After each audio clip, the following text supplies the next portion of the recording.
fiction, science fiction. We make no guarantees, however, how long it will remain fiction, fiction, fiction.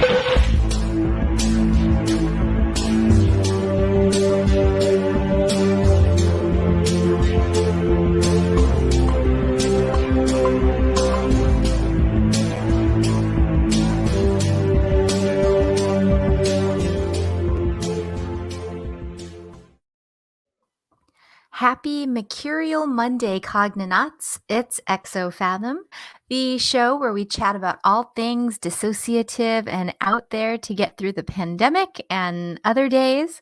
My name is Ayla, and I'm joined tonight by my two lovely co-hosts, Nick and Mike. Guys, how you doing tonight? Happy Monday. Happy Mickey Mouse Monday. Hey! Yes. Hi. I'm doing okay. I think we were talking before the show. I feel pregnant or going through menopause or something because I'm getting weird cravings and heat flashes. So I think I need a bit of the dissociative talk. How are you doing over there, Ayla? Doing good. Yeah, today was like a super busy work day, and I just was thinking to myself, well, this is great because it's going to go by super fast, and we can talk tonight about astrology. Also a little bit about Mercury Retrograde, which we happen to be in right now. So, Mike, maybe it's the planetary forces at work on you. What's your sign again? Wait, am I giving birth to a planet? Is that what's happening? Yes, if you keep eating those 7-Eleven taquitos, you will give birth to a planet. Yeah, dude, that's not good for your gut. So good. Just take a probiotic or something. I'm what am I? I'm a Virgo. That's what I am. But I'm on the cusp of Libra. So I might just switch between the two whenever the stars want me to. There it is. I have no control over myself is what I'm saying. Got it. And it's probably not the planets, because you reminded me, like, we have a very similar birth date. So I also am a Virgo with Libra rising. And I'm not feeling hot flashes. But I've been freezing, to be honest with you. It's been really cold. But yeah, we'll hang in there. Let us know if you need a break. We can accommodate that for you for sure. Oh, thank you. Yeah, we can DoorDash you some. Wait, what? We can DoorDash you some pickles and ice cream if you need. I'm much more of a avocados and cream cheese type of guy. There Thank you go. you. All right, needs nice. chocolate. Oh man, I shouldn't laugh. I had a boss one time, and she was like always worried about the impending, what she called the change. Oh no. She used to always pause and be like, "Oh man, I hope it's not the change." It's coming for us, ladies. Anyway, so cool. Anyway, I'm sorry. I got really like existential about that. Like, oh no. I don't want hot flashes one day. It's understandable. Gosh. Okay. Well, let's just get on the herbology. We'll get our teas, and our generation just won't have to suffer like that. I'm just bummed that I didn't freeze my eggs before I went through menopause, because now I can't have children. I'm just sad. C'est la vie. But you could adopt. There's lots of lovely kids. That's true. Yeah. So, okay, we got way off track, guys. It's like 3-4 minutes in. We got to just steer this ship right back on course. So, let's see. So we are talking about astrology. Now, we heard about Mike's sign. I happen to know Nicholas is a super scary Gemini with a Scorpio rising. But so beyond knowing our individual signs, guys, do you have any experience with astrology? And do you dig it? Do you read your horoscope all the time? Do you read it occasionally? Do you think it's total BS? Where are you guys on the whole astrology side of things? For me, it's weird because I think it's BS, but there are a lot of truisms about perhaps the zodiac archetype that I fall under that kind of run parallel with who I am. But it just makes me wonder, it's like, well, then does that mean there's millions of people that are just like me and have like the same dispositions and, have the same luck on the same day? Like, I don't know. Right. I mean, I never really got into horoscopes because I was like, okay, well, if I'm going to meet somebody interesting today, does that mean every Gemini is going to meet somebody interesting today? Or, like, I don't know. So I think That'd be crazy.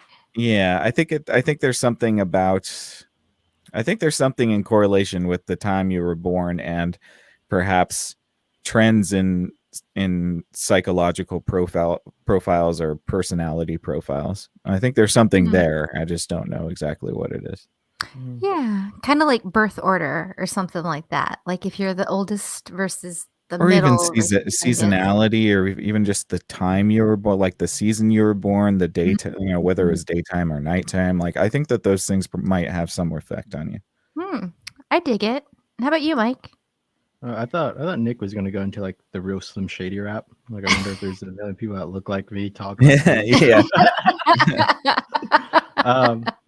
I kind of buy into it a bit more. I have a buddy who's real big into it, and he did like my whole chart, and I have to get it refreshed every couple years because for some reason it just doesn't stick, and it might just be conditioning, like scientific conditioning, where we kind of get like from closed-minded on it. So I do know a Virgo with like a Leo rising or something like that, based off the time I was born. But I'm always fascinated by it, and I do read the horoscope.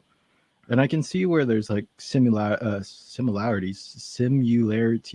as far as psychological profiling, but from a simulation point of view, it would make the programming a whole lot easier if there's millions of people that kind of behaved in the same way based off of their birth. Yeah, See, you hit the absolutely. nail on the head for sure. Because imagine, if that's just us as characters recognizing the coding and being like, there's something here, and like the human coders are like, oh no, I think they caught it. Add a 13th zodiac. See what they do with that. Quick, throw a bug in there. Throw some randomness. Do something. So true. Mike or Nick, I think I cut you off. Were you gonna say something about the programming side of things, or? Oh no, I just think that would make sense. It'd be a lot more efficient to just have a sort of blanket archetype personality for millions of people. Right. No, those are really interesting. And yeah, I did my natal chart, I think is what they call it, and it had, you enter your location, your time of birth, and you get all your different like rising sign, your moon sign. But then more recently, somebody was talking about like your ascendant houses, and I was like, what is that? And I was leading up to this show, so I looked that up, and there's a lot to it. There's not just like your sun sign. There's all these other things. How much do you want to bet that that's just people who are really like unsatisfied with their zodiac, their initial zodiac sign? So like, okay, so what's my I would rising wager sign then? Oh, what's my moon sign? No, no, no, no, no. What's my Uranus in the 7th house sign? Yeah. 100%. Well, yeah, because like I always got made fun of for being a Virgo. Everybody's like, ew, Virgo, you're so like type A, you gotta clean everything. And it's like, no, one of the messiest people I know. So I definitely did not like my zodiac. So that's probably, that's Oh yeah, when I heard. mine says I'm exuberant and and extroverted. I thought you were gonna say mine says I'm a moody bitch. Yeah, no. Well, that's the truth, but no, yeah. And Geminis are supposed to be extroverts and the life of the party and all that shit. So, You're charming. You are pretty charming when you no, want. I'm not fishing for compliments. I'm just saying, like, that's like, I understand, like, there's a, sometimes it doesn't totally line up. Like, there's a lot of things that I fall under. It's definitely not being extroverted and talky. Yeah, So. well, talky, I like it. And I did read that, like so I guess your sun sign is like it's kind of like what you're growing into. And then I heard that the rising sign is how you're born as you usually present. And your life is like growing into your sun sign, so you're rising. So you'd be going from Scorpio into Gemini. Which is interesting because maybe you're not like exuberant, but you are on a podcast right now. What a terrible juxtaposition. Honestly, like It just sounds one like moody, broody person into a social butterfly. Yeah, right. I don't know how many incarnations I'm going to take to get that done. It sounds like a good story though. Like, Yeah, you know, I you gotta guess. just the cocoon of multiple lives into Right. that social butterfly. Ugh, sounds exhausting. Well, to Well, be fair, Nick, I have been to parties before you showed up and after you showed up, and there's a vibe change. So you know, you just might be a latent extrovert and just don't know it. Maybe there I'm you just go. maybe I don't have any awareness about it because I certainly like it's funny because I used to be able to hang.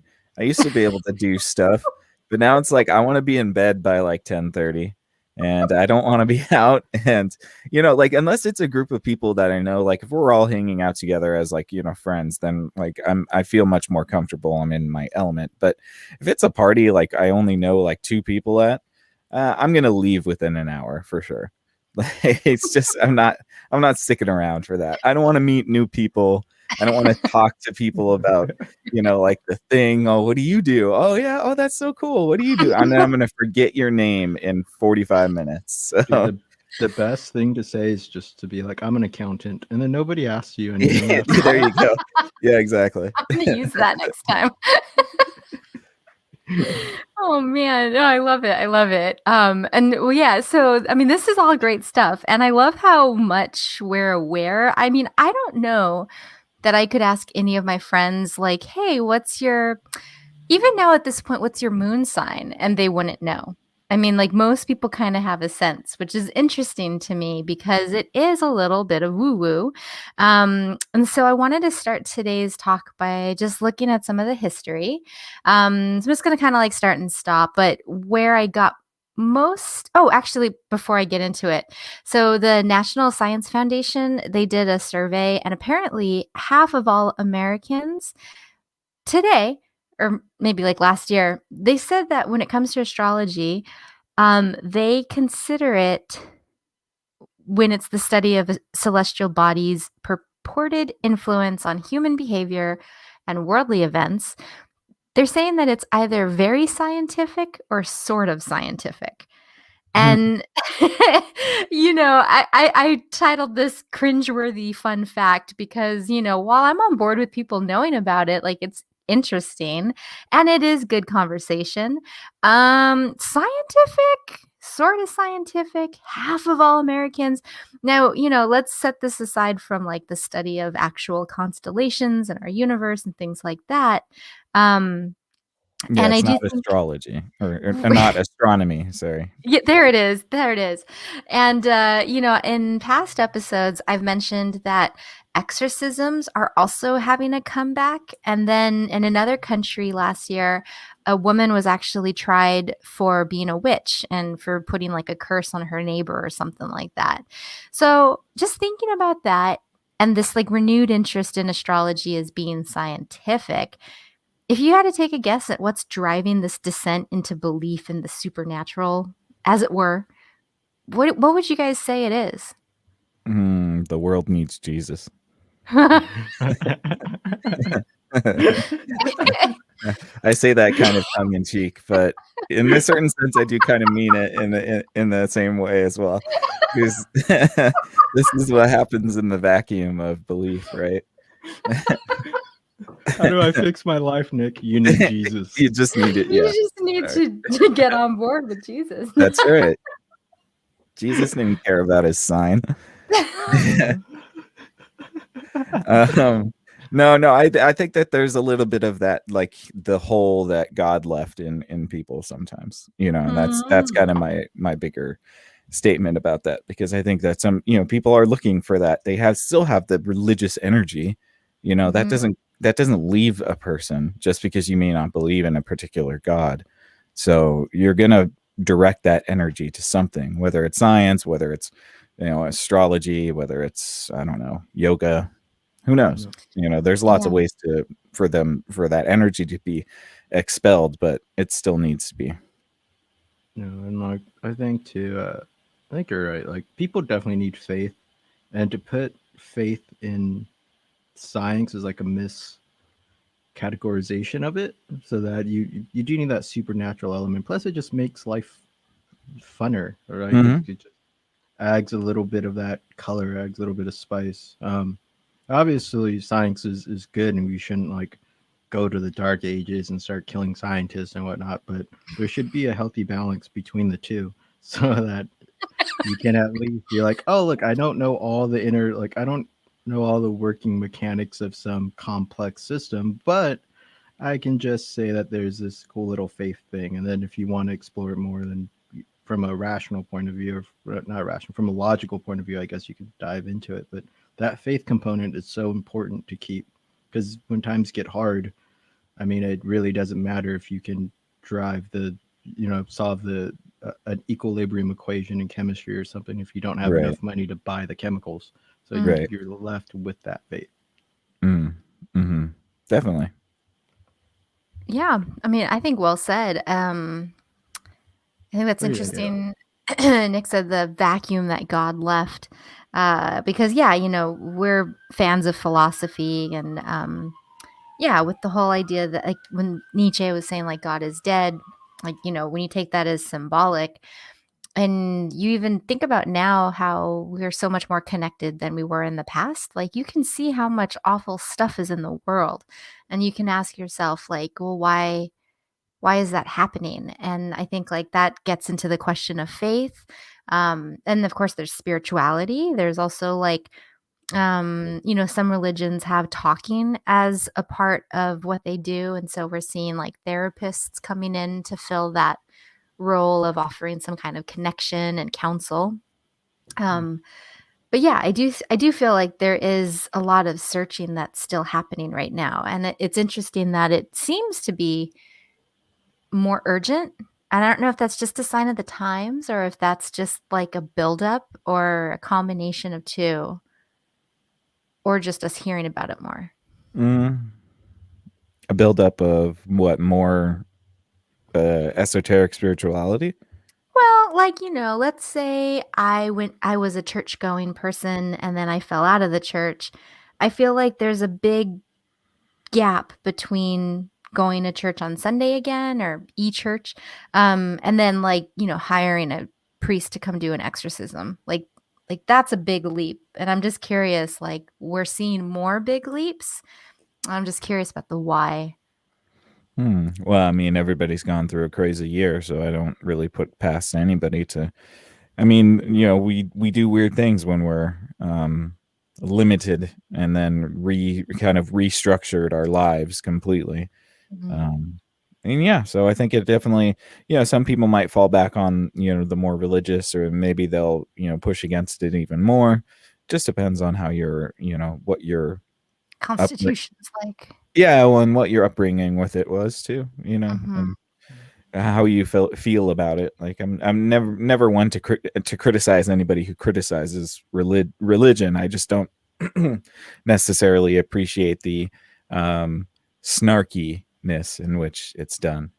I think that's my biggest issue. Well, too, like leaps of faith are important to take. Kind of building off of what you're saying, Nick, like that you need Jesus. Jesus is like the free therapist. Not every, Mm, like in the Western world at least, not everybody can afford therapy, and therapists have kind of filled that ascetic role that the priest would fill, right? Like you go mhm, there whenever you're going through some sort of mental issue or some sort of spiritual issue to try to clear things up. And I'm kind of aligning mentalism with spiritualism, with mm, faith being the core driving component of it. And having been in church, going to Catholic church, Latin Catholic mass as a kid, and then falling out of it and going like the Buddhist route with meditation and things like that, then returning back to the Catholic church just to check it out, just to see those masses. I get a similar feeling between meditating and listening to Gregorian hymns mm, sung in that original Latin. And it mhm. might tie into things like the oming, like that vibration that your voice box has to reach, Right. Yeah. and that spiritual fulfillment. And then if you just take that as like the therapist level, it's just kind of a Western logic based representation of it, I think. Yeah, trying to dig to serenity or something like that, like this. Um, yeah, I like that because I think that there is something kind of like we're doing the same thing with these different religions. We're just using a different language to do it. And even in something like therapy, you're still trying to find that serenity, that balance, that peace. That peace that comes with deep meditation, that peace that comes with going to a mass and listening to people sing, even if it's like a Baptist church or some sort of Christian congregation or a Jewish synagogue or like in our mosque. Like there's a lot of that sort of tonality and importance of vibration and speaking and sound that I definitely think that spans across all religions. But I'm getting off of the weeds here. So No, this is great. I think one of the things I heard one of you say was talking about just faith, and it made me think about how much just living is a leap of faith. Our humanity is a leap of faith. Like, why build civilizations if we know we're going to die in like a few decades? It's for the humans after us, and it's like we are these cute little human things that plan and plan for the future, and it's like not one that we will all see. So there is this weird, like, to me, it feels like leaps of faith or just faith in general is part and parcel with being a human, whether it's faith in a specific religion, faith in yourself, faith in other people, faith in your community. So I think those are all beautiful things. And it's really great to segue it back into astrology, because one of my feelings about it is that astrology and divination on a whole is this attempt to find order in chaos. To me, it's a leap of faith. It's saying, and I think people often turn to astrology when things are crazy because it's like, well, maybe if I take a look, I'll find some kind of like explanation to kind of explain what's going on or some guidance or hope that like my forecast tomorrow is much better or something like that. So to get into it, I found a Time magazine article about the history of astrology, and it follows an interview with Sten Odenwald. He's the director of citizen science at the NASA Space Science Education Consortium.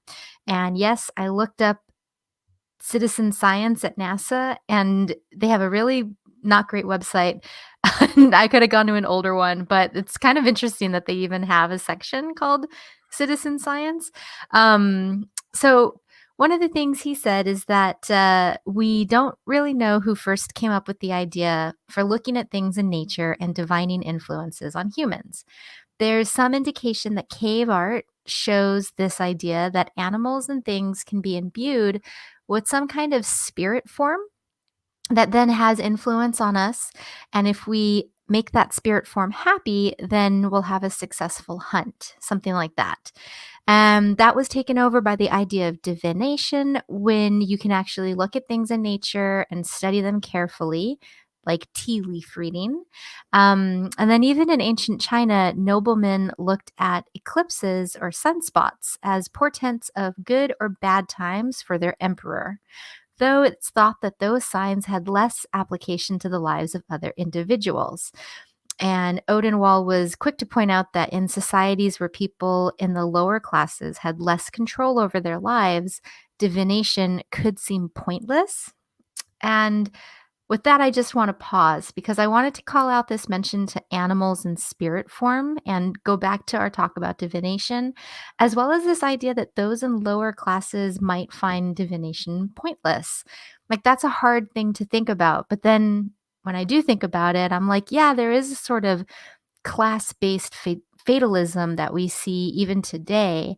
But even that being said, like, do you guys think it's a good thing that we have astrology in our lives as a way to dream and hope or get encouragement around the things we want and feel? Or is it maybe doing more harm than good? I don't necessarily think that it's doing any real harm. Like we said, I think it's filling that sort of vacuum. But I don't necessarily. Sorry, I lost what you said. Lower classes with divination. Yeah, that's exactly right. Thanks, Mike. Yeah, I don't necessarily think that it's. I mean, like, I kind of see what they're saying. It's like lower classes don't have any utility for this sort of like woo-woo speculation. To me, it's like very much a kind of like a bourgeois pursuit. Mhm. And we saw this back in the Victorian era, where the affluent started getting into more of the occult, which ironically had more of its roots in those sort of lower class civilizations back at their beginnings than any of those like upper class people that were practicing it. But Mm. yeah, I definitely think that it's really like there's no utility for somebody who is trying to just get through the day. And especially because it's a very delicate way that all of this works. You have to have some of your your biases confirmed in order for it to actually mean anything to you. So Mm. some person who's reading a horoscope who has a really rough life, and it says you're going to have a great day today, and then they get fired, or something terrible happens, like day in and day out. I mean, what use do they have for that? Whereas some Mm. might be affluent, and enjoys luxurious days most of the time, might read a horoscope that says you're going to have a great day today, and wouldn't you know it, they had a Wouldn't you know it? so it's like this confirmation bias where it's like, well, yeah, of course the rich person's going to have a great day and the poor person isn't, because the likelihood of that happening, we're already there. And then it's like if they're both Gemini on that day. Well, then they're fucked. So no, but like you were saying, like if the horoscope says, "Oh, you're gonna meet a new friend today," do Yeah. all Geminis meet them, or just the rich Right. Geminis? Right, exactly.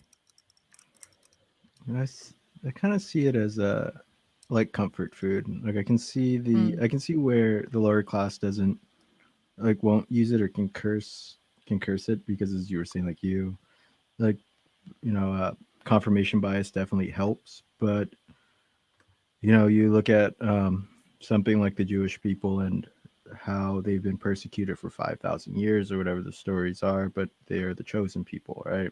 I mean, again, I guess I'm bringing this back to like the religion and moving away from astrology, but I see them in parallel lights of like, just because it doesn't go your way doesn't mean you should necessarily disregard it. And if anything, one might want to expand the length of time that you can see your horoscope acting, because it might say you might have a great day but you get fired. That might actually be a great thing to happen, just in that moment all of your value is placed into your idea of what a great day is. But it is, on the other hand, from a skeptical point of view, left purposely vague. Yeah, for sure, with a little bit of wiggle room. But then I wonder also, it's like, so we're ditching the utility of one god and then bringing these 12 gods with their ascendant houses into our belief structure. So who do you pray to when you need help?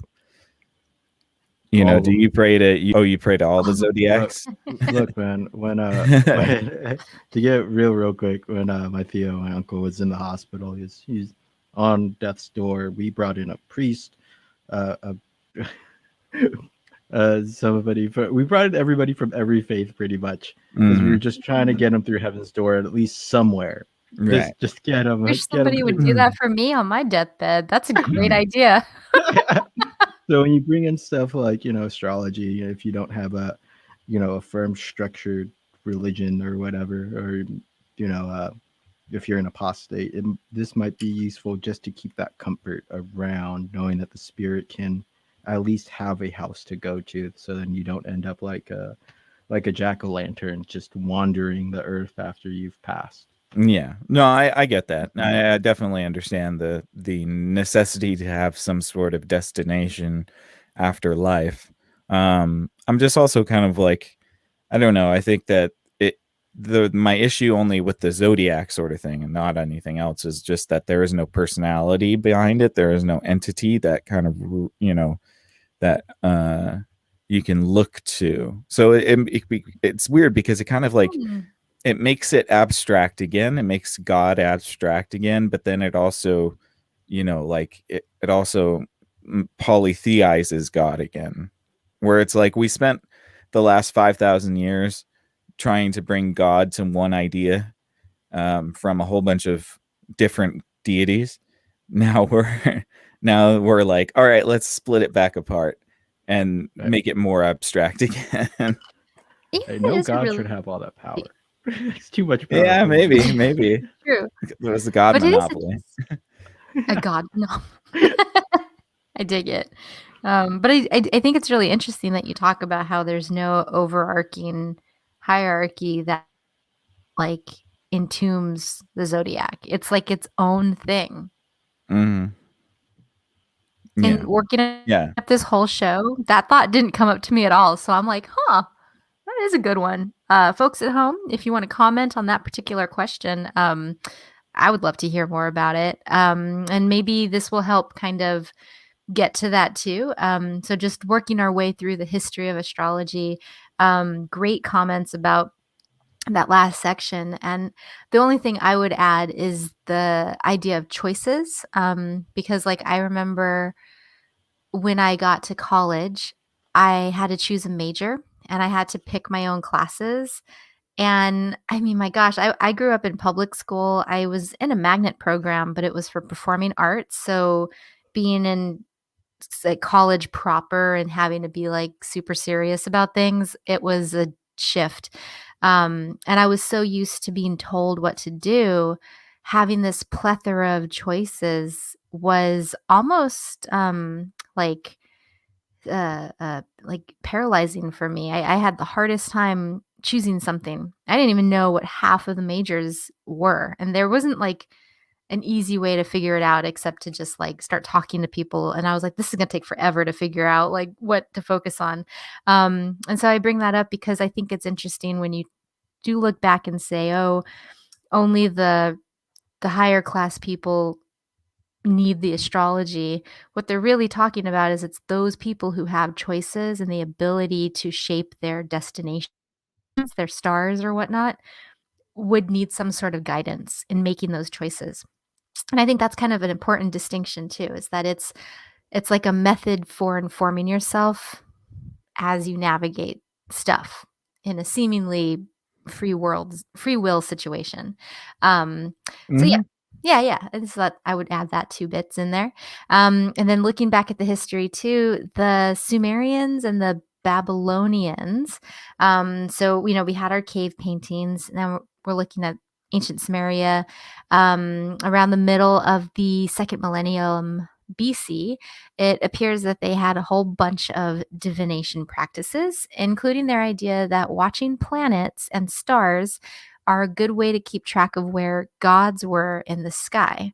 And that, to your point, Nick, it can be traced to the Venus tablet of Amisaduk,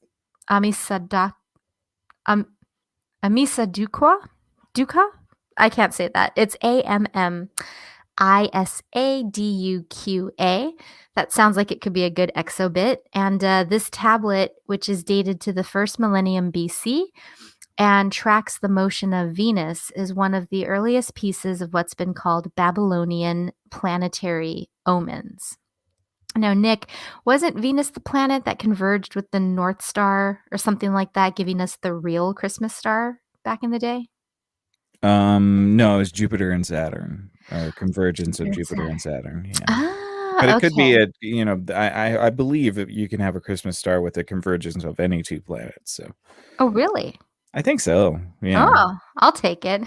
Mm. Well, so moving forward, the Egyptians contributed the idea that patterns of stars made up constellations and through which the sun appears to move at specific times during the year.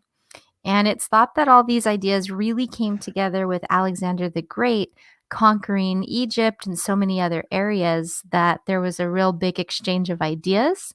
And the Greeks got on board with the idea of divination using planets. And again, this is all according to Odenwald from the NASA. And it says that because they were deep into mathematics and logic, it seems that they started to work out a lot of rules for how the system all works. And so Okay, so just a little bit more. So about astrology's origins, and I have a picture here I can kind of describe to you guys. But basically, this scientist is saying, imagine you have a straight line drawn from Earth through the sun and out into space, way beyond our solar system where the stars are. Then you're going to picture Earth following its orbit around the sun, and the imaginary line would start to rotate, pointing at different stars throughout one complete trip around the sun, or 1 year. All the stars that lie close to the imaginary flat disk swept out by this imaginary line are said to be in the zodiac. So that's Gemini, Cancer, Leo, Virgo, all the different constellations, they kind of like circle the planet.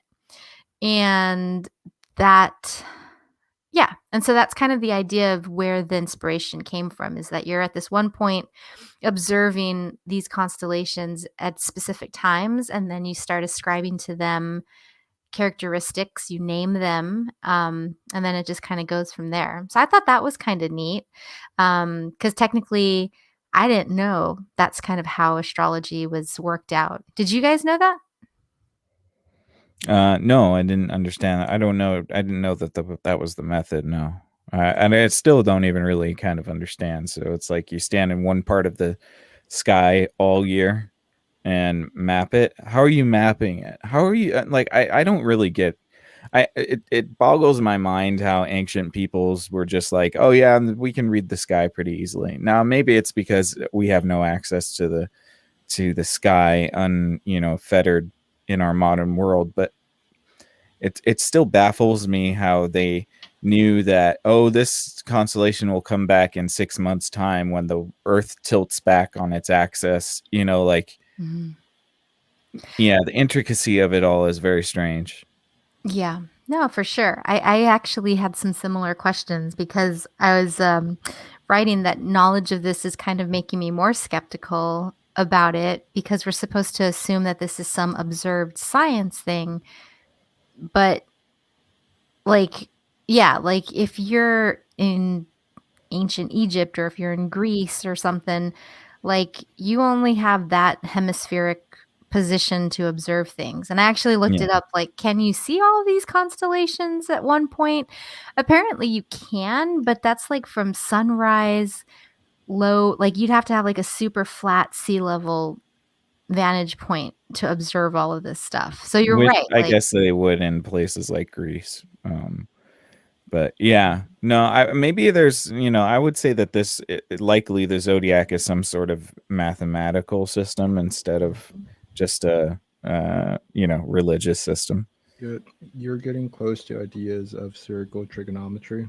And as far as the astronomy side goes, there's two kinds. You have your horizontal uh, astronomy, where you, from like winter solstice to summer, like you track where it goes at sunset and at sunrise with respect to the horizon. So one day it might be, you're standing there, it might be, I don't know, fucking a few degrees. It'll move a few degrees left or right depending on the time of year. And then, of course, as the Earth spins, it goes up and down. And then from there, you can make proper triangles and start to break some of this stuff down. And then it becomes trigonometric things. And that was all or trigonometric problems. And that was all the rage in Greece, right? Factors and triangles and all that. all the rage. Yeah, it was the party time over there. Spherical trig, yeah. Getting high on math. Yeah. Yeah. I was just talking to somebody about math today, like really simple, basic, like, just like, I don't know, doing like basic accounting or something. If you have a good pen and good paper, it is really satisfying to just like write it all out. Oh yeah, there's some like the most peaceful meditative times are like in community college doing calculus problems all day, like just working through every problem in the book that wasn't even the homework. So imagine you just had nothing to do for your whole day but look at the sky and chart the movements of these various things. Yeah, it sounds kind of relaxing now, especially because, like, you're right. Like, we would have had less city light, so you could see the sky better, and less distractions. And you have people that are like really fascinated by this stuff because this is like cutting edge science. And then, I think about things like, let's say you were outside and yeah, like you're talking about the position of the moon or the sun. Well, you'll notice if it's rising over your buddy's house and then all of a sudden it's rising over a few degrees to the edge of it or something like that. So I do think we observe these little things. But it is There's still kind of a marvel to be like, wow, that's a lot of observing. there's a time in one of my Native American studies class where we took a trip. I went to UC Irvine. There's a place called Turtle Rock. If you go up to Turtle Rock and you hike up and you do it particularly at the times when the sun's set, you actually get a perfect view of the horizon. You can we actually mapped some of the horizontal astronomy out, and it blew my mind because at the time I knew nothing about it, and I was kind of had similar questions of like, how did all these ancient people do this? Now you add in the things of like Greek religion on top of that, which was, of course, all the rage too, talking about Zeus and all their gods. It makes sense why they would be so anal retentive about their astronomy and astrology stuff. Well, then you think about their gods and then like the Roman counterparts where they go from, what is it? Like, what was it? The Zeus to Jupiter. Jupiter? Yeah. And like each god has a planetary equivalent. And that's like, yeah, it's just weird. And you start thinking about how we're building and building and building all these little tiny pieces. It's kind of cool. And let's see, I'm just going to try to skip a couple things. So one thing I was going to talk about was moving through the history of things. The Greeks, they did start naming all these constellations and associating them with like different signs of the zodiac. And then the Babylonians actually had already divided the zodiac into 12 equal signs by 1500 BC. So they had really similar constellations like the Great Twins, the Lion, the Scales. These all were adopted into the Greek divination system. And they had an astronomer who wrote Tetrabiblos. Tetrabiblos, which became a core book in the history of Western astrology and helped kind of prop up these specific 12 signs. Now, what was interesting too is that the signs were all inspired by, or mostly inspired by animals. And the word itself comes from the Greek word for sculpted animal figure. Which I thought was really interesting because going back to the cave painting drawings, early man, spirit forms, and things like that, I just thought that was just a cool, fun fact. I didn't know that that's what that kind of originated from. Okay. I'm the only one. No, do you guys think it's cool? Am I just... Yeah, I said yeah. I said You said I yeah? agree. Oh. I said I'm sorry. Yeah. I was typing in my star chart. Could you repeat? Now I feel mean. I feel bad. I was trying to take a breath and I was like, guys, Anybody want to speak? But okay, so here's a fun side thought. Just thinking, let's see here. Oh, okay. So I don't know if this is going to be interesting or not, but I was wondering if a concept dates back to the beginning of our memory as civilizations, should that hold a weight over us in the now? So to put it another way, do you see any staying power with astrology? For example, like if we worshipped animals as much as we did back then, and then thinking about our current biodiversity, like what if we lost all the lions and like the Leo, the lion, it's kind of a big deal. And we like transported somebody from the past to now. What do you think, like what impact would that have in terms of the animalistic spirit forms? Would that be a sign of doom? Would that be us conquering the natural world? I don't know. That just was a thought that came to mind. Feel free to skip. No. I mean, there's interesting, but I think there's two questions in there. Yes. So could you repeat the first one? Yes. So the first one is should something right. longevity... So yes. To answer your question, yes, I do believe that astrology will have staying power even into the future, just because it's had staying power up until now. I don't necessarily know how much we would update our mythology to go with the times, but I mean, like, I guess that we would probably do something along those lines. I think we update our mythology through pop culture now, a lot more. And perhaps, yes, if we were to lose all the lions in the world, we might have to come up with some other Leo sign in the future, if people were not able to sort of like conceptualize the idea of what a lion is. Maybe it falls to like, I think it will still have staying power even as we go interplanetary. The constellations may change, going like further generations down and farther out. If all the lines are gone, though, I think the symbol of a lion would still be raised up. Like we still have, or the myth behind the lion, I think, will become more impactful because we still have stories like about the dodo, like don't go the way of the dodo, stuff like that. Yeah, definitely. And there are plenty of mythological creatures that we still kind of utilize. So I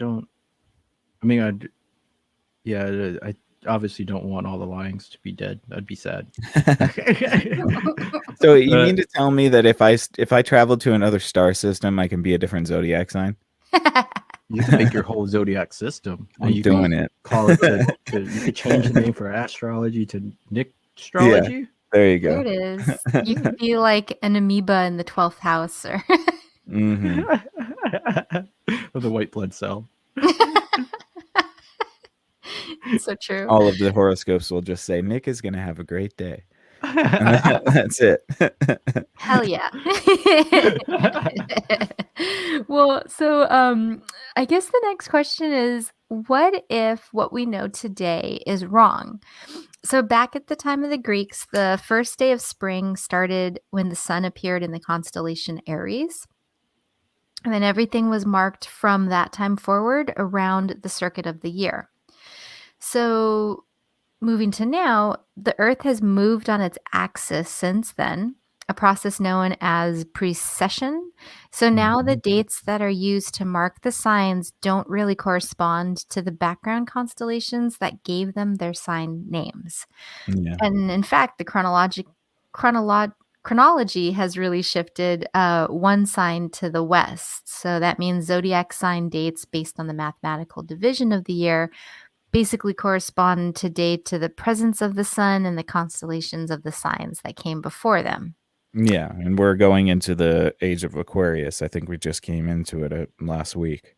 And that's interesting too, because when we talked about the Sphinx, I didn't really get into this, but a lot of the speculation for why it could possibly be older is that it seems to have been a carving of a lion that would have overlooked the sun rising in Leo, and the last time the Sphinx would have been able to overlook the constellation of Leo was much later than they claim that it was built. So there's that kind of just popped in my head, but it illustrates the sort of procession of the equinoxes and how we kind of go in from house to house. So I don't know, what did we just leave? What house did we just leave?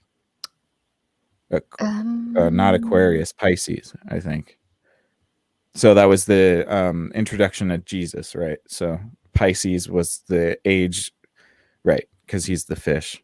So now we're going into the age of Aquarius. Every 2600 years, the horoscope or the house changes. Is that the Vesica Pisces thing? No, the Pisces is the fish, and then Jesus was called the fish as well. His symbol is a fish. Yeah. So. Wait, is it because the fish came out of the ocean? That's no, the loaves of bread and being able to create. So one of the biggest things Jesus did was replicate a whole bunch of fish to feed a town with like two fish or whatever. Really? Yeah. Yeah. So, that's a cool power that nobody talks about. I just hear about him like, wait, no, did he separate water? Yeah, water and wine. Yeah. It's He had them Cool. cheat codes to the simulation. Yeah, he totally The did. good ones. The Yeah, original Neo. he was just hitting duplicate on his computer buttons.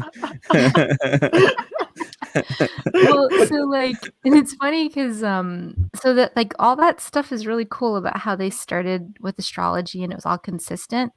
Um, but what's weird is like before astrologers, they would look at where the sun was relative to background constellations, and that would usually match up exactly with the zodiac, defined by the guy that wrote that book. His name's too difficult. It's Ptolemy. Ptolemy. Mhm. Ptolemy. Yeah. Is that right? Yeah. Ptolemy. Okay, I feel smart now. Okay.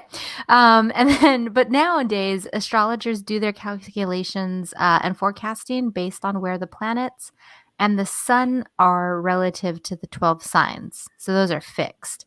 And it's not based on where they are relative to the constellations. And so astrologers, they say if the sun is in the sign of Sagittarius on the day you were born, then you're Sagittarius. So like that didn't really make sense to me, but if you're listening, to me it just sounds like there is a shift, which kind of makes me call into question like if astrology today is astrology as it used to be.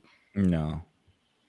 It sounds like it's shifted. Seems like there was a different, they kind of changed the way they were measuring. Fundamentally. Mm-hmm. Yeah, So, like, because it's not not even like it the anymore. Earth is being, it's not like so basically they're just saying like everything goes on like a clock pattern, right? Instead of this like long 2,600 year sort of like movement. Yeah, I don't know. Doesn't make any sense. It doesn't. It's almost as if like if we had done it the original way, we'd be like, yo, this is like so true. But we're doing it this messed up way. And so it's messed up. I don't know. That's my gut. I'm gonna like research more and get into like a whole let's conspiracy wings. But until then. One of the things that go ahead, sorry. No, it's just like I kind of equate astrology to like alchemy, right? And like the sort of like pseudoscience sense. So it kind of makes sense that it would shift over time. But even like scientific theories, even things that are more or that are better grounded, have changed over time. You could just look at quantum mechanics as like the spooky action at a distance type of thing, right? Which undermines classical physics, the Newtonian physics stuff. So it makes sense that it shifts, but I wouldn't know whether to call it messed up or I wouldn't know whether to call it fucked or not fucked. It just seems like it is. Yeah, no, and I hear that too. So at the end, and just in a little bit, we're going to talk a little bit about celestial influences, and because a part of me wonders if like they weren't hip to some sort of weird primordial gravitational wave observance that they didn't even know was happening, but they somehow could sense. And like science is always catching up to stuff. So I just wonder the more that like we learn about the mysteries of the universe, if we'll start to uncover like spooky coincidences with really old ways of looking at things. But if you were to quote Odenwald, who's our NASA scientist guy, he argues that even if astrology's answers aren't based on scientific study, the reason people keep turning to the sky does come down to something very real, a psychological phenomenon he calls the human tendency for self-selection, the search for interpretations that match what we already hope to be true. He said that people tend to magnify the positives and they forget the negatives. And that's just how we're designed. So it's kind of a cute little quote that he had. I wish that was true for me. I focus on all my negatives. Yeah, well, he's working at NASA. He's got a pension. He's got lots to look forward to. Like the rest of us are just gonna die alone. Okay, so looking ahead, Mercury retrograde. So as I kind of alluded to, we are in it. The current retrograde spans January 30th to February 20th, and the word on the street is that this kind of is like a spooky time. Do you guys know about Mercury Retrograde? Honestly, I think that the Mercury in retrograde was created by Instagram in Here it order goes. to get more women to follow or join Instagram. Not Seriously. just women. I've heard a lot of different people. No, I've talk never. about Okay, look, I'm not trying to be, spicy here, but I have honestly, in not my experience, I have never had a male come up to me and say, "Sorry, bro, it's just Mercury in retrograde." Like, it's just never happened. I'm not saying it will never happen. I'm just saying it has not happened yet. So I'm going to. As I'm the just man going to who's say, like, I only hang out with the same 5 people, and I don't want to meet anyone new. yeah, that's true. That might be why. I mean, look, I will admit my bubble is small. Didn't My Hallmark bubble. didn't Hallmark make up Valentine's Day to sell cards or something like that? Oh, Yeah, shit. oh, If yeah, I'm not, they sure. should. That's a good idea. Yeah. So I can see Instagram making up Mercury retrograde to get more users onto their platform. Exactly, just to share memes about it. Yep, Mm. that's exactly it. No, No, they are really good. Like, I saw this one. It was this guy who was like trying to open his door, and then like he drops something, and then like that rolls into something, and then there's sparks flying, and like, oh my god, it was just chaos. And then the tagline's like Mercury retrograde be like. yeah. I mean, to me, it's very strange because Mercury in retrograde didn't start becoming a thing until about 4 years ago, and I I'll don't know grant where it you came that. from.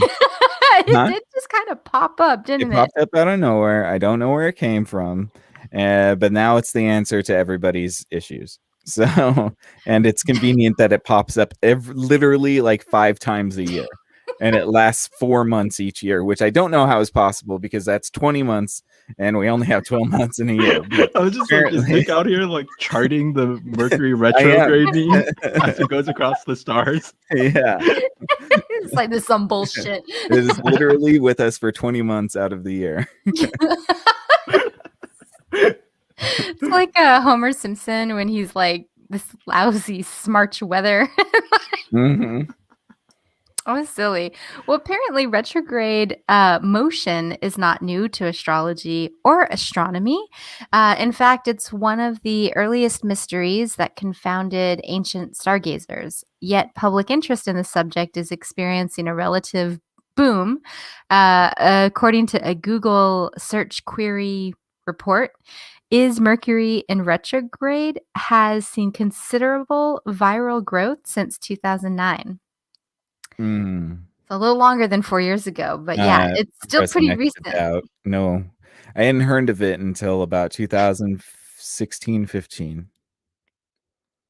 Well, it Seriously. depends on which alternate universe you're in, because if you take the Mandela effect as real, then maybe where you came from, it's only been 4 years, but for the rest of us, no, I'm just feeling sassy. You could just blame my high school class for making it a thing. I just gonna blame it on the class of 09. That's it. We can take that. We'll take you up on that. It's all your fault. But yeah, I kind of side with Nick in a lot of ways. Like, I do feel like it's a convenient scapegoat. And it in a lot of ways, it's kind of nice that it does happen a lot, because if you're feeling like, oh my gosh, everything's just going crazy right now, you can look it up and you're like, oh, it's going to be Mercury retrograde. So it's kind of one of those things where it's like, it's not me and my poor planning or my lack of getting my car checked early or whatever. It's just this phase. So there is a certain kind of like confirmation bias, if you will, about it all. Yeah, well, and that's that's my biggest thing. It's like, first of all, nobody ever, when I was young, ever said Mercury is in retrograde. That's why I'm being a dick. But now apparently that's just like a get out of jail free card, because It's the news, the dog ate my homework. yeah, pretty much. And like, who's keeping track of this stuff, and why are we constantly like trying to figure it out? Like, if you knew that you were going to be confounded like 10 times a year, for a period of like 5 or 6 weeks, then You know, like, You do said you want to confound. know? Well, that's what it's all about. It's about confounding, right? And Mercury is the ruler of communication and sort of expediency, and yeah. So it would be all about being confounded, you know, whether it's linguistically or logistically. Hmm. Yeah, I don't know. Yeah, I guess I don't have a dog in this fight. Like I've always taken extreme personal responsibility, I guess. But I have done things like, it's not me, it's my depression. But I've always said that as like a joke. Like obviously it's me, but I guess that's comfort too. Like you don't want to have to look in the mirror and be like, oh, I'm a piece of shit. So Yeah. nope, it's just Mercury. So Right. No, it's Exactly. that robe. It's that blue robe, like in the Zoloft commercials. It's not you. It's this robe that comes over and like takes over your whole body. Zoloft commercials? Dude, You depression get Zoloft commercials are one of my commercials? favorite things ever. No, Oh my it's God. just it's just they're like You they know the try to church algorithms up. are tailored to you, right? Why are you getting Zoloft commercials? I don't know. I like Mercury Retrograde Yeah, posts Mike a lot. Tyson.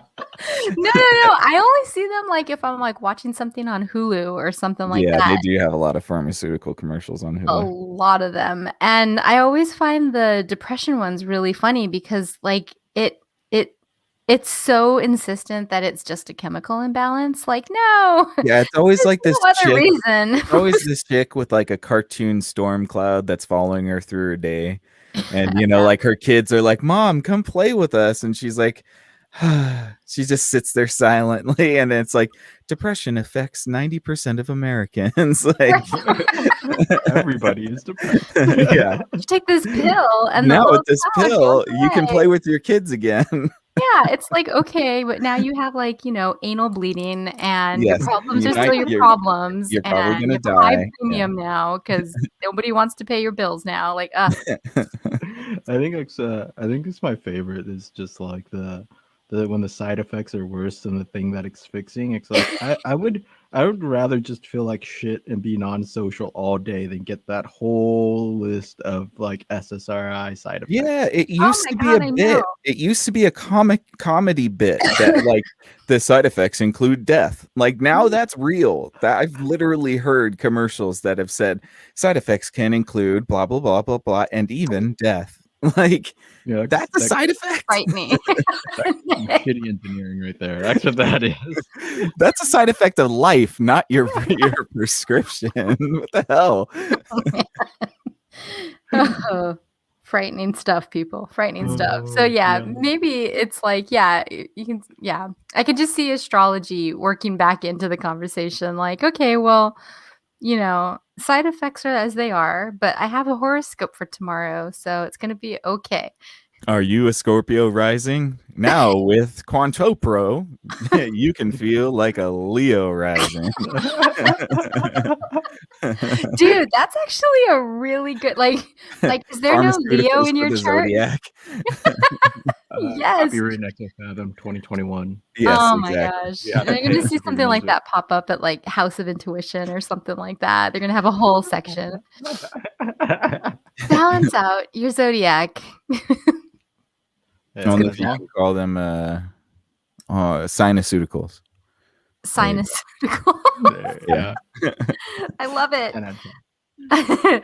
Well, and yeah, I just thought that was kind of funny stuff, because looking at the history of astrology and then knowing how much it's changed, it does put into question and doubt this Mercury retrograde concept. Now, regardless of that, and I almost said irregardless. I don't know why I'm like defaulting in my Ooh. speak right now. I said like a million times. You know they changed they added irregardless to the dictionary, right? Did they really? Yeah. So Hey, like I can technically say it's it a now real and not word. be Yeah. shameful. Okay. Yeah. Wait a I minute. love it. Are you telling me words aren't made up? Yeah, no, apparently they are. They're completely arbitrary. Yeah, Zip, they were slop, all made- zorp, zip. Yeah, there you go. Yep. Whoa. Actually, you just said a slur. No, and man, they don't you even just- mean anything. So Wait. many different words. All right, now so- continue with the. Yeah, well, no, it's just funny because again, too, like we call our current system of astrology, but is it astrology or is it astrology 2.0? So yeah, I'm doing some deep thinking and reconsidering around Mercury retrograde, mostly because I don't like it. I try not to be aware of it. And then somebody will send me like a hilarious Mercury retrograde meme, which is funny until I'm like, oh, that means it's coming. Then you just have this foreboding, like, Mhm. gonna Yeah, have I know. arguments and blah blah blah. I wonder if it has anything to do with selling products too, to be honest. And that's just me being really cynical. But like I'm wondering if like psychic consultations peak during Mercury retrograde, or you know, it- spiritual attunement peaks during Mercury in retrograde, or energy work or whatever. You know what I mean? Like there seems to be Hmm. an industry, and it seems to be like, oh well, this gets people afraid and asking for our help. So maybe let's make sure that it happens 10 times a year for 4 weeks each, 10 weeks each. I mean, that would have to be quite the coordinated effort, Not but necessarily. I mean, the snowflake doesn't blame itself for the avalanche, right? what? I'm saying Like a whole bunch of parts create a bigger effect, I just got like like a funny feeling about like anthropomorphizing a snowflake. Hmm. Like, I just thought of this. I was like, wait, what's the snowflake doing? What happened? Sorry, I need welcome to capitalism, though. Like, Hmm. but Mm-hmm. you got to get money moving somehow. You got to find your niche. Yeah, Yeah. for sure. Hey, I look, mean- if there's a market for it, bless the people who do it. I'm not hating, that's for sure. Like look at people that sell like get rich quick schemes and different Mm. training courses and all this sort of stuff that may or may not work at all. So Or it's my like you personal get- favorite, the pickup artists. yeah. I love those guys. Do those still exist? Oh yeah, big time. Yep. Oh man. Just Well, as long as you're selling something, just keep that money moving. Because Or even if you're not selling anything, just pretend. Yeah, That's why not? what a lot of people do nowadays. oh man. But it is kind of funny. I used to work in this clinic with a bunch of other people who were aware of Mercury retrograde, and it was really funny because we would laugh about it like it's not real. But we worked together for about 2 years. And every day on like the first day, I kid you not, the printer would stop working, the phone would reset or like do a software installation. We had like a lot of miscommunication, a lot of like flustering, things would just fall.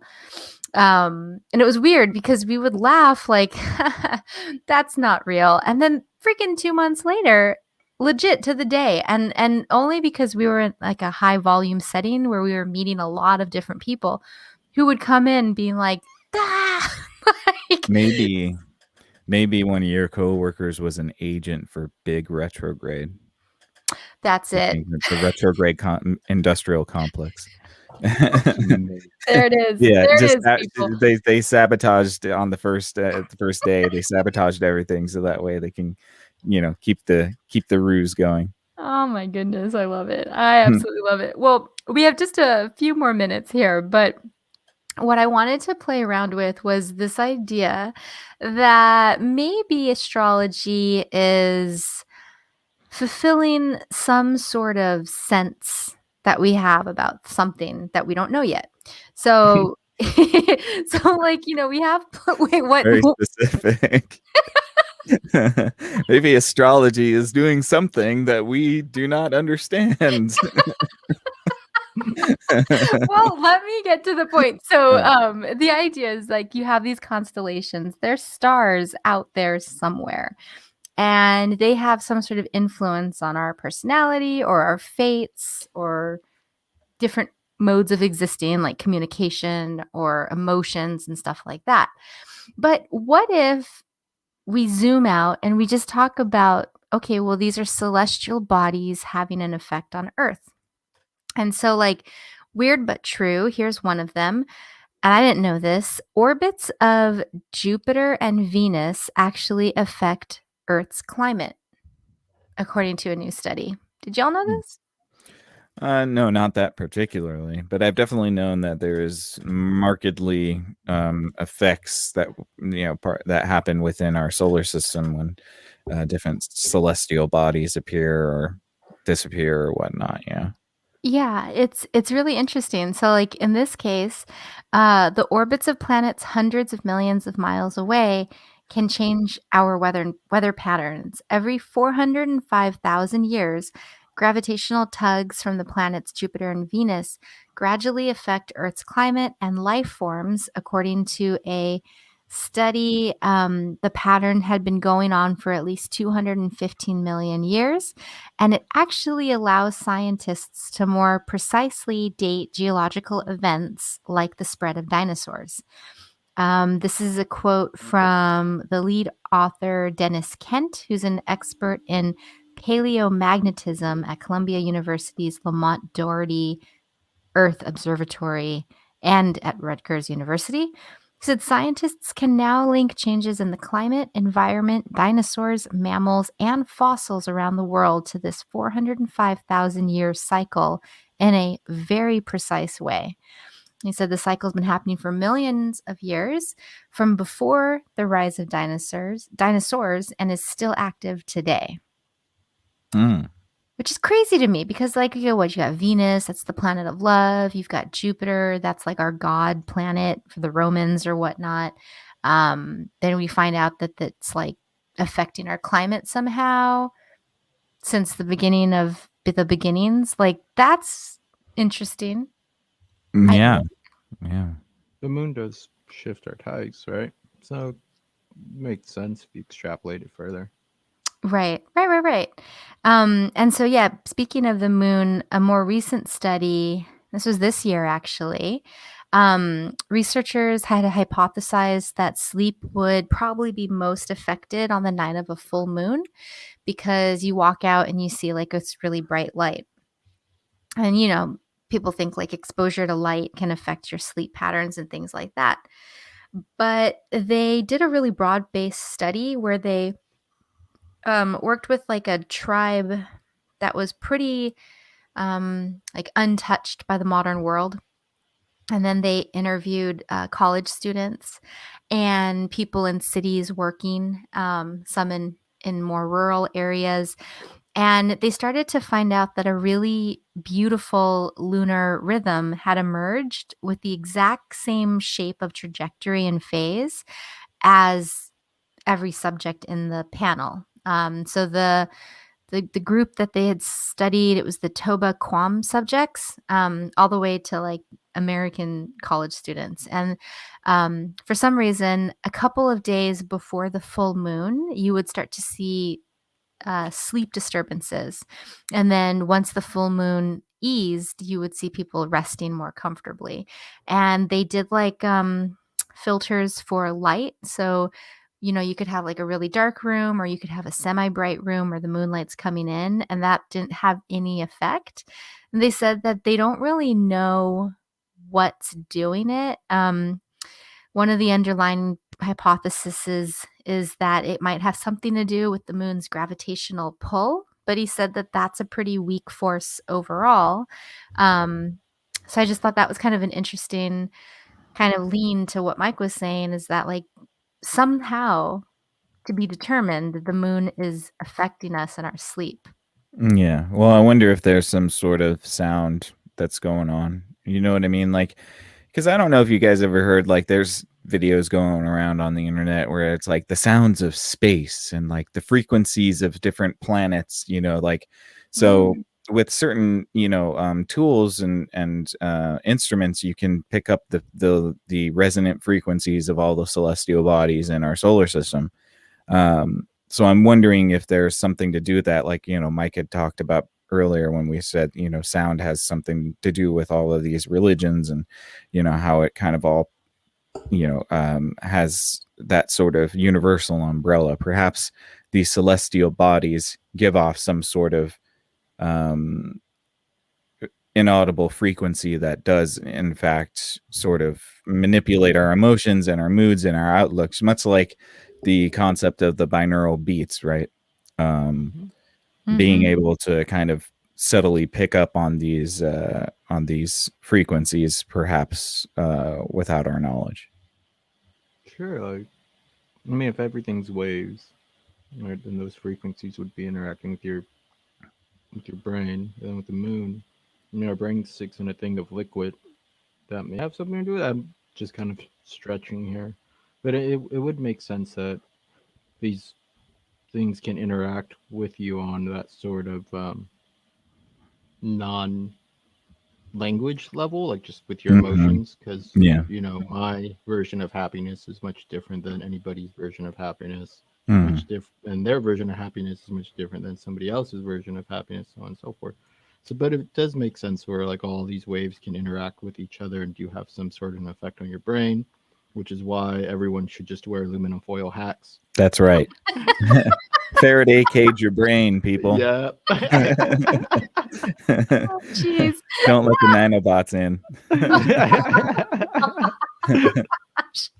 Hilarious. I mean, and those forces may have an effect, and like it's just something that you would have to account for in your daily interactions.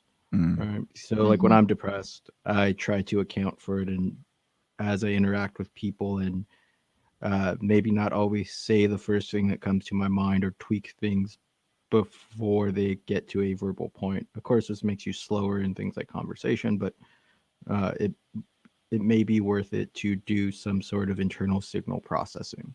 Hmm. Hmm. Yeah, Mhm. absolutely. Internal, yeah, kind of filtering, if you will. And then you can overcome Mercury retrograde. That's right. There it is. Well, and yeah, like, and I think, yeah. Well, let me read this next bit, because it kind of gets into like what you're talking about. And so I was thinking about solar flares and communication. So, activities of the sun that can affect the Earth too and our satellites. But then also more recently, we've been leaning on primordial gravitational waves as a way to test cosmological theories. And so I'm just going to read one little excerpt from this article in Scientific American that just talks a little bit more about gravitational waves. It's short. It says, these waves are a prediction of Albert Einstein's theory of general relativity. Moving objects perturb space-time, generating waves like a boat moving across a lake. But the waves tend to be subtle, and only celestial heavyweights are expected to produce detectable effects. To date, only indirect evidence for gravitational waves has been found, although supremely sensitive detectors have been built to hunt for more direct proof in the form of waves emanating from nearby cataclysms, such as a collision between two ultra-dense neutron stars. Now, I think this article is actually just a couple years old because Yeah, I because I think think we we have way found it. more. Yeah. Yeah. So this was from 2010. And then compare that to an article. Let's see what the date of this one. This one's called Gravity Waves. CMB. Okay. What is it called? Gravity Waves from Big Bang Detected. And that was 2014. So just 4 years after that first one.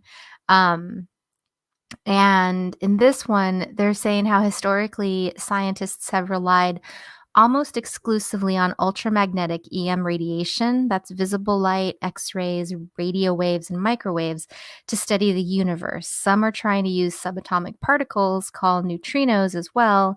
Each of these messengers of information provides scientists with a different but complementary view of the universe. It's like, if you didn't, well, it's just like a new way of seeing things and measuring things. And that's just a 4-year span. Now, if you look up gravitational waves, there's like a whole mess of other things. But I thought that those two compared together was a really cool illustration of like how much information we're learning.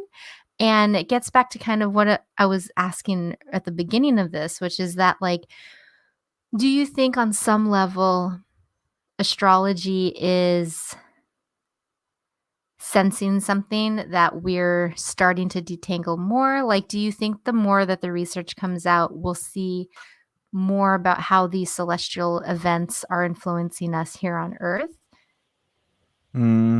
I don't think know if what it'd be in the specific like Virgo Leo sense, but no, maybe in like the I think what we mercurial. would see, I think what we would see more immediately is how it affects our natural surroundings. So like, you know, the concept of like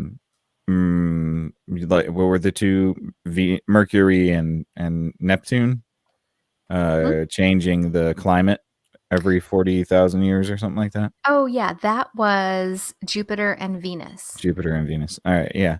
So I mean, I think that we'll start to see more of that, and I think we'll start to see more of like how that how these type of celestial bodies affect maybe even, you know, animal and plant life, and then we'll kind of be like, oh well, if it affects the environment and it affects all the animals and the plants, maybe it affects humans.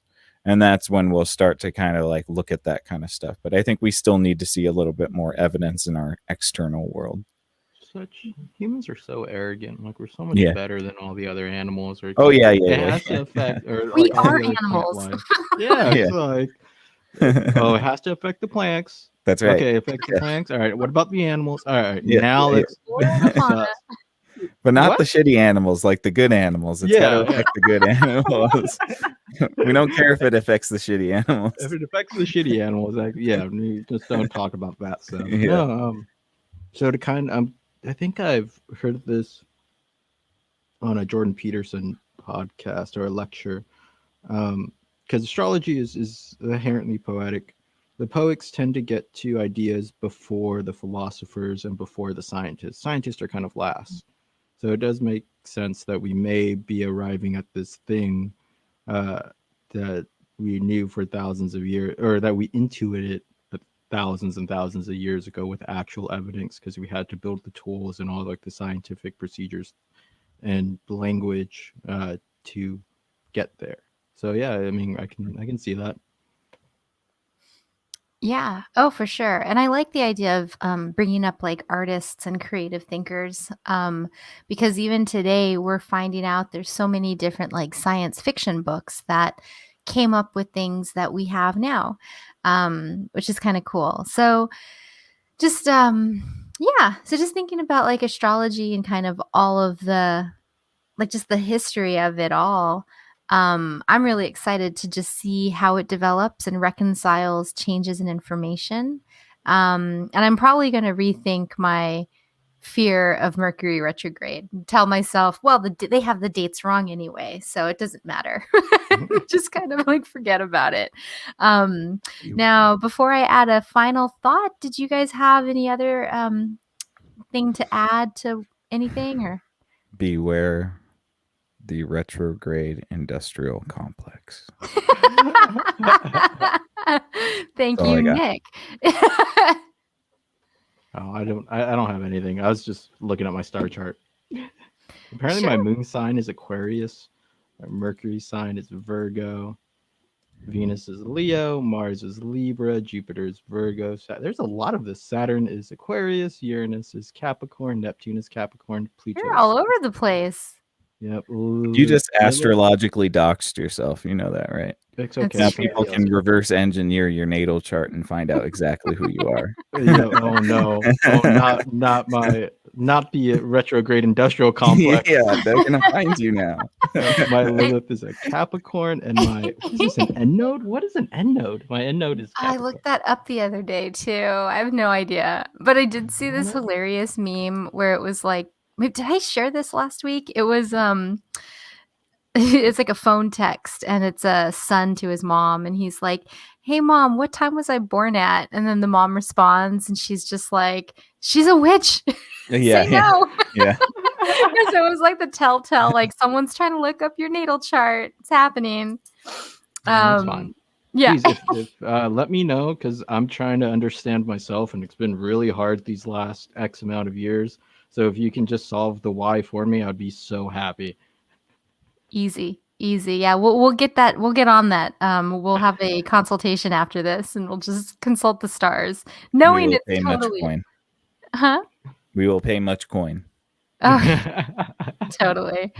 But yeah, well, just as like a final thought, I wanted to go back to the sleep study, because when they were quoting the scientist and he was talking about the rhythm of sleep patterns that were emerging around a full moon, and when it all synced up, he's quoted as saying, I had to take a couple of days just to rework the numbers 5 times in a row to know I was doing the right thing. And I just wanted to highlight that because I know there's a lot of information out there and there's a lot of craziness. But what I like about this scientist's perspective is, question yourself, question your work, redo the numbers, and always invite the opportunity to be proven wrong. And this is like a philosophy ethos from the logical positivists. I talk about them a lot, but that's the philosophy of science. And so much of that group of thinkers, it was about wanting to be shown that they were wrong about something so that they can adjust, reconfigure, and get closer and closer to truth with the capital T. So whether you're a fan of astrology or you hated this episode because we got a lot wrong, do comment and let us know, because this is obviously something we're really interested in and fascinated by, whether it's entertainment or foretelling. And yeah, that's all I got. Wonderful. Thank you, Ayla. We really appreciate your presentation. Wonderful conversation as always. Thank you very much, you guys, for listening. We hope you enjoyed this episode. Please give us some feedback if you feel so inclined. We're always happy to hear from you guys. What do you think about this? What's your sign? What's your node in? That's what we got to figure out. That's the pressing question. So if you're going to comment, please let us know where your node is. And how you're fighting the mercurial industrial Yes. complex. Yes, and how we're going to take down the retrograde industrial complex together. Thank you so much, you guys. We really appreciate you. Please stay tuned for Friday night at 8 o'clock. And again, thank you, Ayla. Thank you, Mike. And yeah, that's all I got. Okay. So until next time, Cognonauts, you stay out there and we will catch you on the next Exofathom. Good night. Peace. Later.